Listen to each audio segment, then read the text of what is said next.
क्या कभी ऐसा महसूस हुआ है कि आप एक ही तरह की मुश्किल में मतलब बार बार फंस जाते हैं? चाहे वो नौकरी हो या रिश्ते हो या फिर अपनी ही कोई आदत।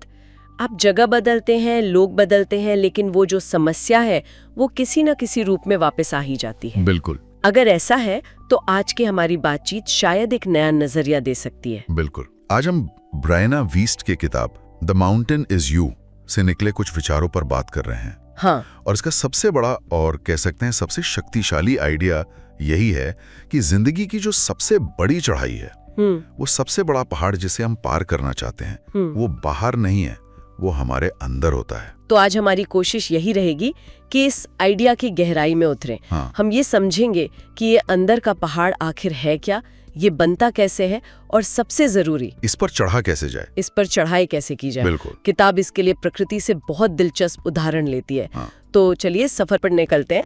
चलिए शुरू करते हैं। ठीक है, तो सबसे पहले इसी को समझते हैं। पहाड़ आप ही हैं। ये सुनने में बहुत गहरा लगता है, लेकिन इसका असल में मतलब क्या है?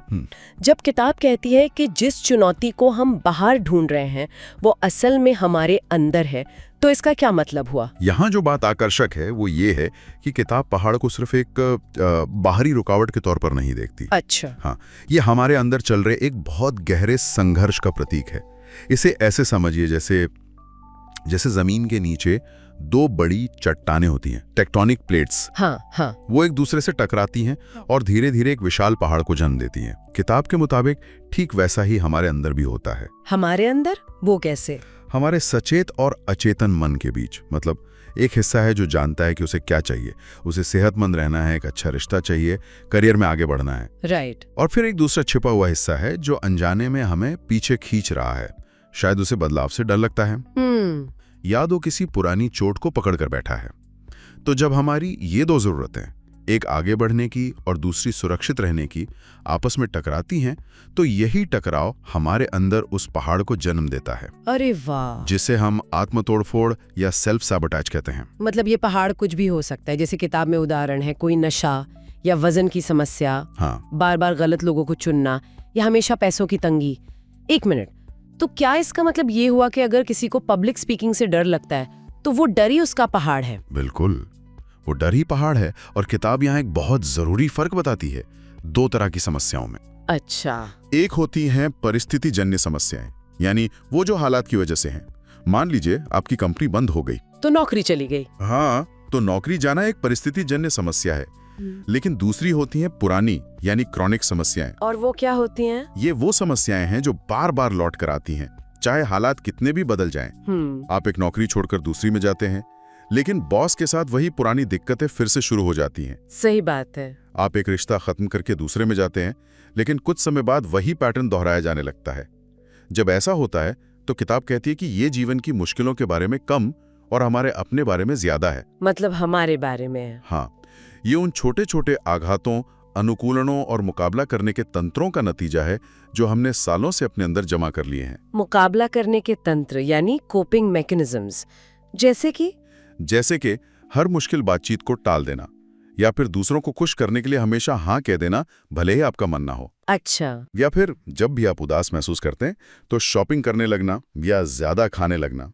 ये तरीके हमें कुछ समय के लिए तो उस मुश्किल एहसास से बचा लेते हैं। हाँ, उस वक्त तो अच्छा लगता है। बिल्कुल, पर लंबे समय में यही आदतें हमारा पहाड़ बन जाती हैं। मतलब ये सोचना ही कितना अलग है। हम हमेशा सोचते हैं कि मेरे साथ ही ऐसा क्यों होता है, जबकि किताब कह रही है कि सवाल होना चाहिए मैं ऐसा क्या कर रही हूँ कि ये बार बार हो रहा है। बिल्कुल, ये तो पूरा नजरिया ही बदल देता है। सही कहा। किताब कहती है कि ये एक अस्थिर नींव की तरह है जो सतह पर तो दिखाई नहीं देती, लेकिन हमारे जीवन की इमारत के लगभग हर हिस्से को हिला रही होती है। और ये समझना कि समस्या पुरानी है और बार बार लौट रही है, ये महसूस करने का पहला कदम है कि पहाड़ वाकई हमारे अंदर है। ठीक है, तो ये मान लिया कि पहाड़ हमारे अंदर हैं, हमारे अपने बनाए हुए पैटर्न्स हैं, लेकिन अक्सर हमें इसका एहसास तब होता है जब सब कुछ बिखर रहा होता है ना। हाँ। जब हम अपने सबसे निचले पॉइंट पर होते हैं और हम इसे एक बहुत बुरी चीज मानते हैं। लेकिन किताब में जो सबसे कमाल की बात है वो ये है कि कैसे हमारे टूटने के पल ही हमें बनाते हैं। बिल्कुल, और यहीं पर किताब प्रकृति से बहुत सुंदर एनालॉजीज लेती है। जैसे जंगल की आग का उदाहरण। पहली नजर में जंगल की आग सब कुछ तबाह कर देती दिखती है, विनाशकारी, भयानक।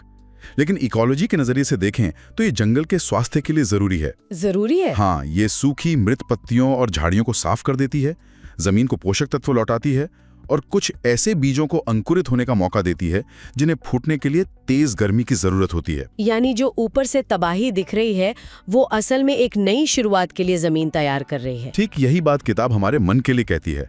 इसे वो सकारात्मक विघटन या पॉजिटिव डिसइंटीग्रेशन कहती है। अच्छा। जैसे जंगल की आग पर्यावरण को साफ करती है, वैसे ही हमारा मन भी समय समय पर एक तरह की सफाई के दौर से गुजरता है।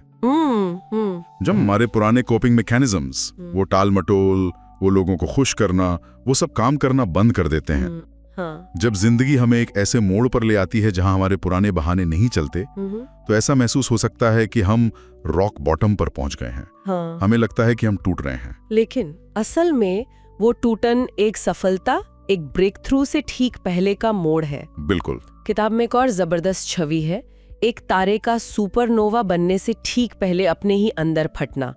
ये विचार की सबसे बड़े विस्तार से पहले एक तरह का पतन होता है, बहुत शक्तिशाली है। हाँ, और यह एज स्टेट्स के विचार से भी जुड़ता है। As states. As states. किताब बताती है कि प्रकृति अपने किनारों पर सबसे ज्यादा उपजाऊ होती है, जैसे जहाँ जंगल और घास का मैदान मिलते हैं या जहाँ नदी समुद्र से मिलती है। अच्छा। वहाँ जीवन की विविधता सबसे ज्यादा होती है। इसी तरह हम इंसान भी सबसे ज्यादा तब बदलते और सीखते हैं जब हम अपने आराम के दायरे, अपने कंफर्ट जोन के किनारों पर धकेल दिए जाते हैं। लेकिन ये सुनना तो आसान है, पर जब कोई सच में रॉक बॉटम पर होता है तो उसे एक उपजाऊ जमीन की तरह देखना तो बहुत मुश्किल होगा।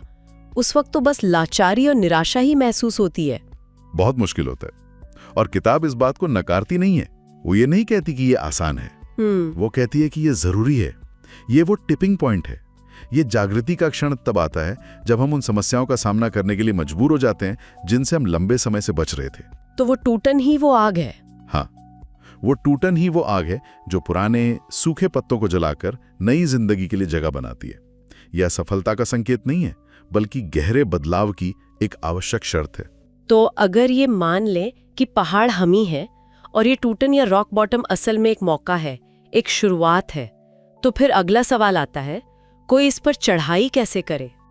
इस अंदर के पहाड़ पर विजय पाने का रास्ता क्या है? किताब इसके लिए एक बहुत ही साफ रास्ता दिखाती है। एक बहुत मशहूर लाइन है किताब से, एक ट्रिगर आपको आपके घाव तक ले जाएगा। हाँ। आपका घाव आपको आपके रास्ते तक ले जाएगा। हाँ। और आपका रास्ता आपको आपकी नियति तक ले जाएगा। इसे थोड़ा और आसान करते हैं।